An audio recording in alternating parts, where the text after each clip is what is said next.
Today's hearing of the Foreign Affairs Committee of the Chamber of Deputies will be ensured by stenographic reporting and also transmitted via the web TV of the Chamber of Deputies. I would also like to remind you that remote participation is allowed as established by the Rules Committee. I would like to inform you that today we will have a fact-finding hearing on the subject of the projection in the Indo-Pacific of Italy and European countries. The hearing is with Jason Young, Director of the New Zealand Contemporary China Research Institute, Kōmaru Kura, Associate Professor of Political Science and International Relations at the University of Wellington, New Zealand. I would like to thank Professor Young, who is joining us via video conference. I would like to remind my colleagues that the New Zealand Contemporary China Research Centre, Kōmaru Kura, promotes the knowledge and understanding of contemporary China in New Zealand from an historical, political, economic, cultural, geostrategic point of view. Also with direct partnerships with the most prominent Chinese research institutes and universities. Since we don't have very long, I would like to hand over immediately to Professor Young. Over to you. Many thanks for the kind invitation to be here today. It's my honor to speak to you from New Zealand. Whilst I've never had the opportunity to visit your beautiful country, my grandfather was a medic in Italy in World War II. And I believe, just as it was important 80 years ago to recognize that what happens in Europe and what happens in the Indo-Pacific cannot be separated. So just as New Zealand has joined the Indo-Pacific for Japan, South Korea, Australia, and New Zealand as partners to NATO, and just as these countries have taken strong measures against Russia's illegal invasion of Ukraine, it is important that Italy and Europe are active participants in shaping the Indo-Pacific region. This is a region that is very much in flux. So today I'd like to make three very simple points. The first is that the People's Republic of China, or the PRC, has radically transformed itself and the regional order. The second is that relations with Beijing can be challenging, and here I'll reference New Zealand to identify some key areas.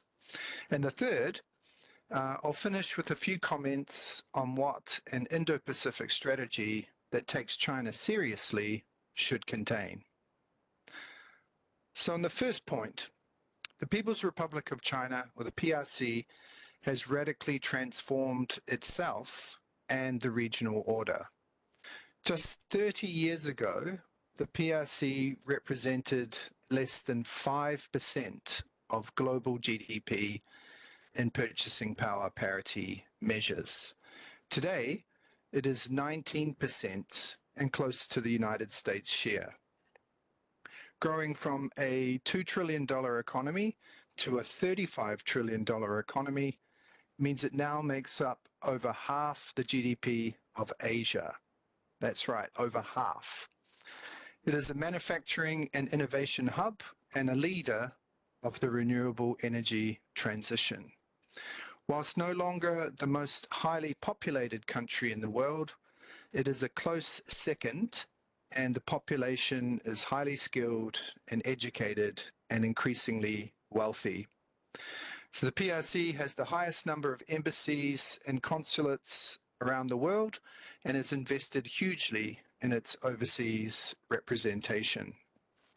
So this rapid development has facilitated major defense, modernization, and investment. And as the recent Joint Sword 2024B military exercises around Taiwan attested to, that growth has shifted the PRC's strategic calculations. The balance of power in Indo-Pacific has shifted in the PRC's favor. Now, the official Chinese view is that the world is undergoing great changes unseen in a century, and that time and momentum are on China's side. This is a view that power is shifting from the West, which they see as in relative decline, to the East, which they see as rising, and a view that the PRC should have more say in shaping the regional order and thereby reducing the US military presence in the region. And for its part, the United States and some other countries have shifted in response to a posture of strategic competition. So for China, they have put forth a number of initiatives in order to reshape the region. A few examples. The first is the Global Development Initiative, or GDI, which was released in September 2021. This proposed that economic development should be the priority for all countries and a prerequisite for civil and political rights. So therefore rejected the inclusion of conditions of good governance and human rights in the provision of development assistance. Second initiative is the Global Security Initiative, released in April 2022. This initiative proposed that China should play a role as a global security leader and establish security cooperation as a core component of its bilateral relationships, such as in the Pacific, in my neighborhood, and it also advanced the concept of indivisible security, which is problematic for many countries. So it basically argued that China should become a net security provider. A third initiative is the Global Civilization Initiative, which was released in March 2023. And so this initiative talks of, quote unquote, true multilateralism and respect the diversity of civilizations. And it's basically puts forth the idea of diversity, which is good, but then on the other hand, also critiques the universality of human rights and argues modernization does not equal westernization. And then the final initiative I'll mention is one no doubt familiar to many people in Italy, the Belt and Road Initiative, which was put forth in 2013.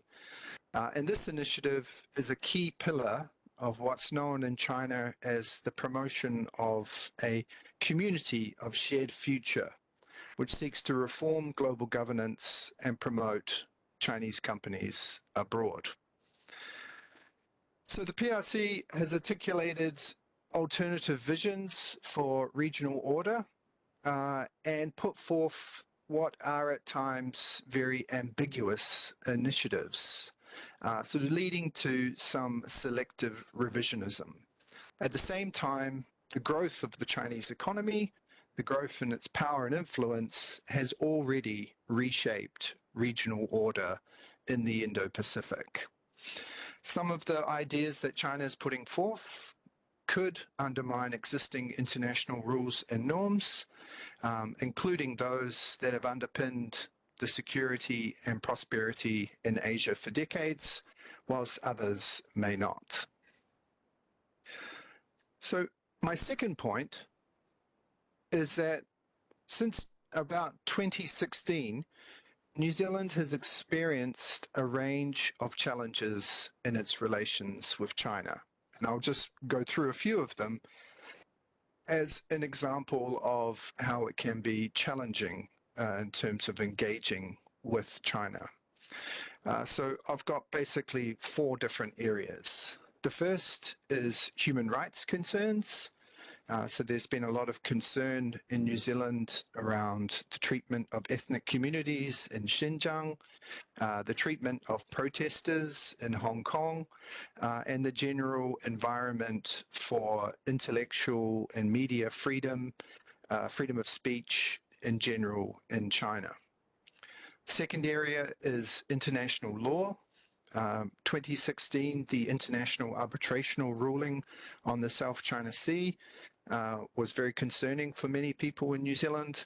The Belt and Road Initiative itself has some challenges to international development norms.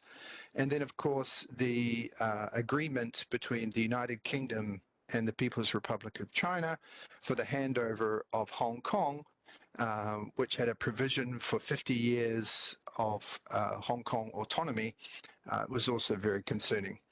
And then in a general bucket, we can also see that many of the liberal principles that countries like New Zealand have promoted in multilateral institutions are also challenging by China. The third area is trade. And it should be noted here that China is New Zealand's most important trade partner, taking around about a quarter of all of New Zealand exports.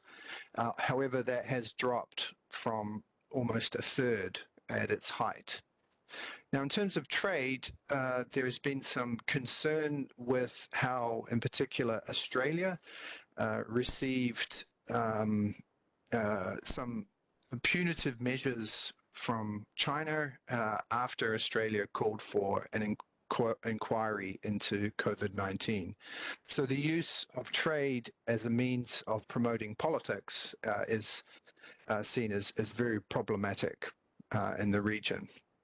And then also in the trade area, when the COVID-19 pandemic hit, there was a recognition that supply chains, and especially supply chains for critical products, needed to be better managed to not be too reliant on one market. Now, the fourth area is security. So in the security area, one of New Zealand's, I guess, key challenges is maintaining security in a benign strategic environment in the Pacific. So here, many in New Zealand have welcomed China's role in the Pacific as a development partner, but there has been increasing questions and concerns about China as a provider of public security goods, such as policing. Also, there is some concern around stability in the Taiwan Strait, and there's also been concern raised and attributions of cyber attacks, and then, of course, foreign interference, as in many countries, has become a key political debate and discussion. In fact, at the moment, there is a new law going through the New Zealand Parliament to criminalize foreign interference. So all of these challenges have led to the need for some new policies in New Zealand. We've seen stronger public criticism of the People's Republic. We've seen a lot more caution with PRC initiatives, and particularly caution with language that's used. We've also seen what's known as a China and diversification strategy, tidying up of supply chains, thinking about key vulnerabilities, being more careful with tech and science collaborations. And we've also seen a strengthening of New Zealand's partnerships with other countries, especially Australia, but also with the United States and with our European friends.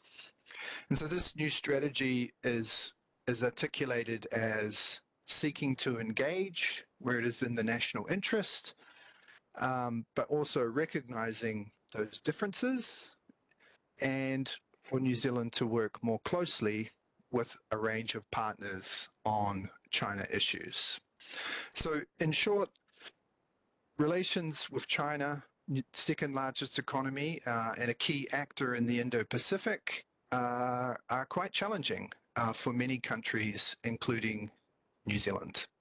And as the balance of power in the region continues to shift in China's favor, we're predicting that it's unlikely to get any easier.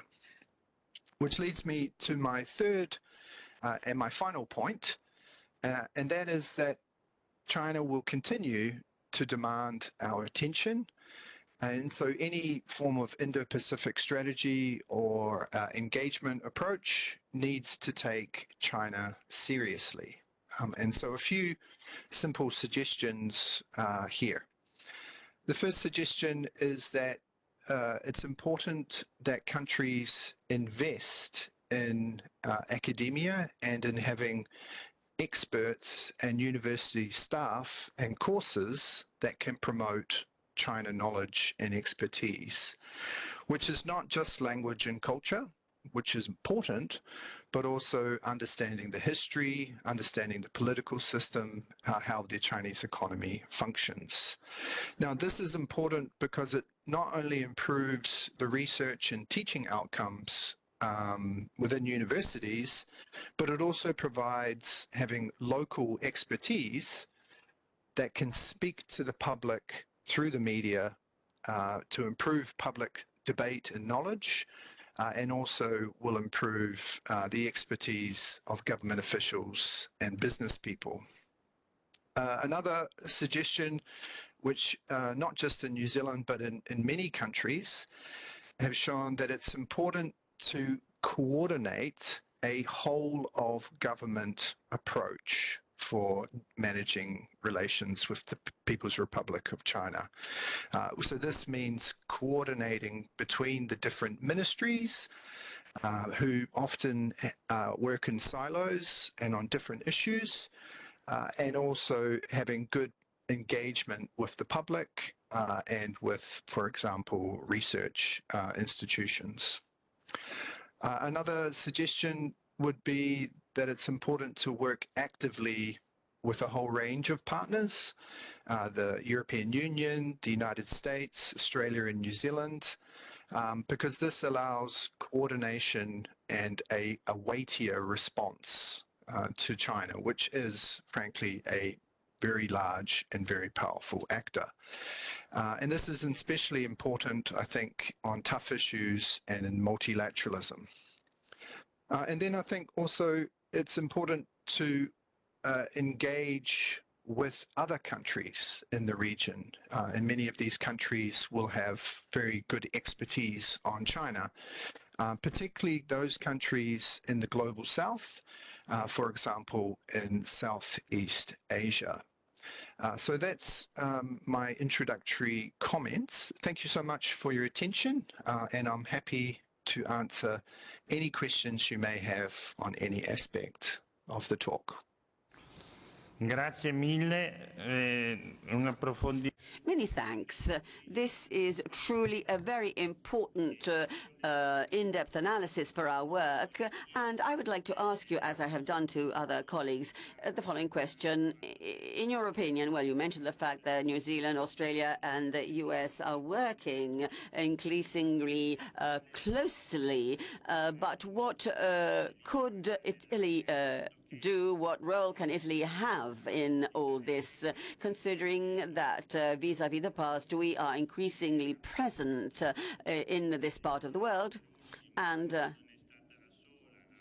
recently, we have had the military exercise with our air carrier Cavour, and we have also enhanced our military diplomacy thanks to the use of the Morosini ship. So what is the basis for cooperation between Italy and New Zealand? We continue repeating that democracies must cooperate, must have a close relations in terms also of making supply chains more secure, and that we need to foster closer links amongst democracies. But the problems that we have within our democracy is helping the public opinion understand what is happening.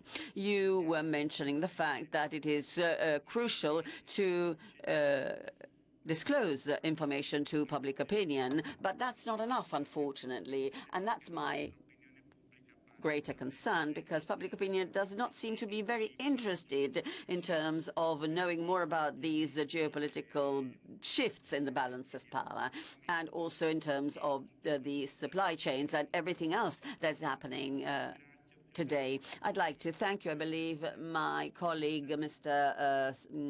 Honourable Cohen, would like to ask a question. Yes, thank you, Chair. And thank you, Mr. Young, for what you have been telling us this morning in Italy. You touched upon two themes. The first has to do with trade to promote political stances, and then the fact that power seems to be shifting from a declining West towards the East. Now, my question is, what do you think on what we have been seeing today, that is an escalation of a conflict within the very heart of Europe, and which, in my opinion, has a collateral effect, repercussions to weaken the West, which you have already described as a declining West and which causes a shift of power. In particular, this is to this profits, in a way, this is to the advantage of China. Germany, for example, is undergoing a crisis, and it used to be a great industrial power, and it is actually involving its partners in the same problems once again, to the advantage of China. So what do you think about the fact that the West is too concerned about areas where there are conflicts, and all this has the consequence of weakening it vis-à-vis other competitors and China in particular? Please, Mr. Young, would you like to respond? Thank you. Thank you. That's a fantastic question. Two questions, really. I'll start with the second question first. And I think, and this would be easy for somebody who comes from a very, very small country that is a very minor player in international affairs, from New Zealand. But I think that one thing that many countries are not doing well at the moment is to think about the broader national interest over and above the sectoral interests. And I think that one thing that China has done well is that they have worked on a broader developmentalist approach where the government policy, education policy, industrial policy has tried to create a coordinated approach to improving the prosperity of the Chinese people, but also improving the comprehensive national strength and power of the nation by identifying areas of the global economy where China has where China can develop a national advantage. And so it does seem that for many Western economies, there has been an approach where the state has stepped back and allowed the private sector to focus on economics and development, which is in many ways one of the great advantages of liberal democracies.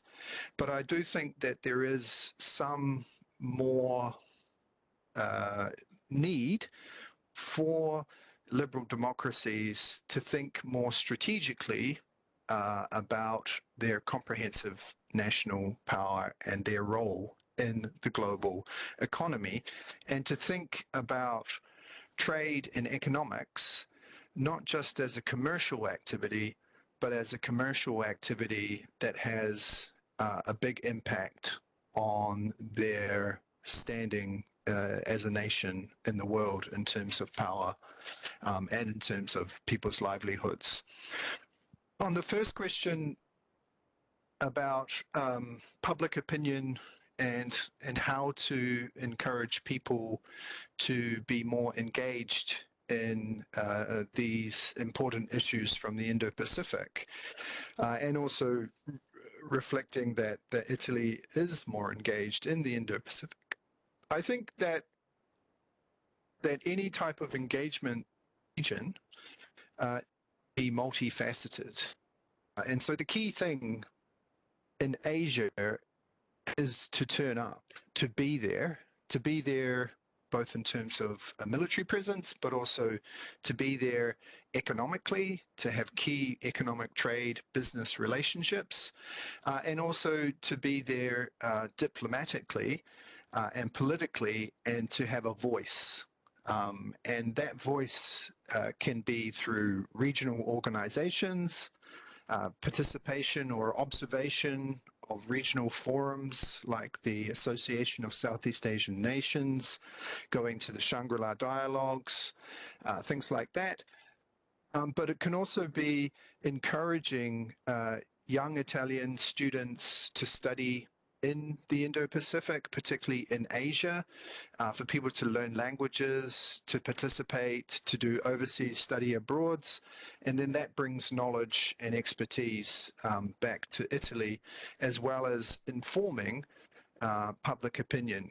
One other area that I've seen change in New Zealand over the last, even just the last 3 years, is that the New Zealand government have been more open and willing to talk about and to raise some of the more contentious and sensitive political issues that they're dealing with. So when politicians speak out and take a position on certain issues, be it human rights or an issue like safety and security in the South China Sea, or in the New Zealand case, public attribution of cybersecurity issues or debating foreign interference, then you find that the media start to pay more attention, and there's a greater public awareness and interest in these important issues. Grazie per queste risposte. Thank you very much for these answers. I'd like to ask you as a last question, what type of security architecture are you seeing taking shape in the Indo-Pacific area? And I'm speaking, of course, in terms of what democracies are doing. I have observed different initiatives which are, however, not connected, such as the Quad, the OPUS, bilateral agreements between countries in the field of security. What will the situation develop like, in your opinion? I know it's a difficult question, but we need to start thinking about this issue and act upon it. I'd like to also add, what is the role of NATO, in your opinion, considering that the Tokyo Liaison Office, which was supposed to open a venue there, because some states objected that this would have been seen by China as a provocation. I have been a member of the Parliamentary Assembly of NATO now for 6 years. We increasingly speak of Indo-Pacific area and of an area of the world which, in a perspective of a full spectrum attitude, will increasingly be of importance. What is your perspective? Thank you. So that's a very hard question. And I will provide some very simple thoughts. The first is to, I guess, recognize what the pre-existing security architecture was, which is largely, it was what we call a hub and spoke system, where the United States had bilateral security alliances with Japan, South Korea, the Philippines, Thailand, Australia. So that was very much a hub and spoke system, which meant it was very, very different to NATO in Europe, which was a collective grouping. And so what has changed in recent years, as I think more concern has been raised about the security environment in the region, is that we are now seeing different bits of the spokes start to create their own linkages. So, for example, Japan and South Korea, now two countries that have had some very troubled history, are now starting to work more closely together.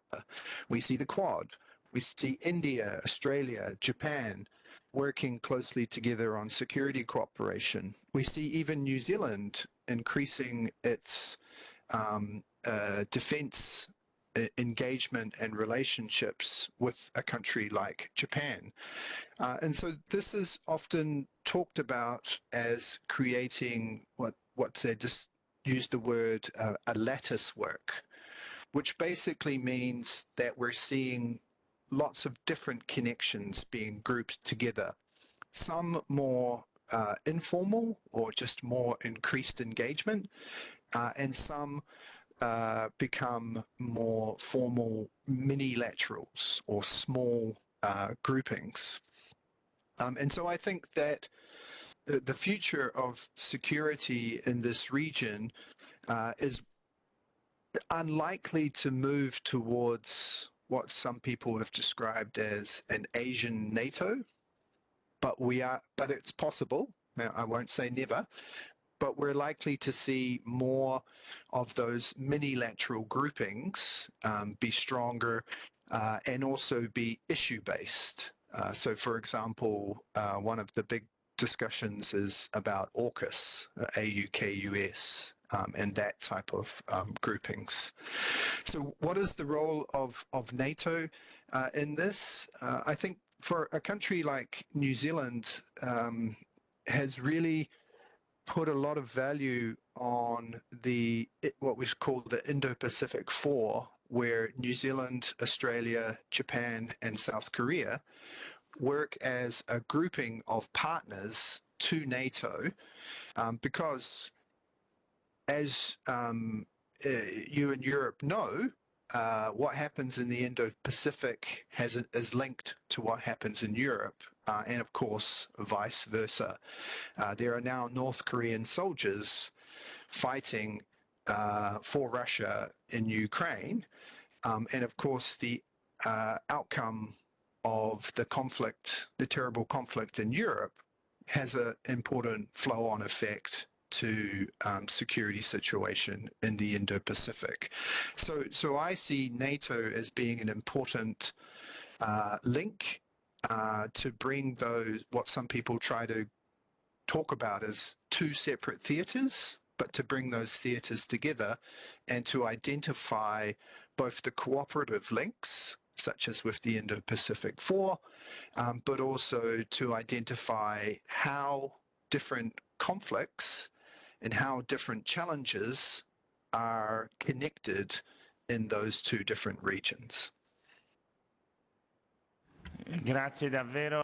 Thank you very much, Professor Young, for this additional answer. I know that we asked you a difficult question, but your reply was very useful indeed. Thank you so much for your participation, and this brings us to an end of our hearing. Thank you so much. Thank you.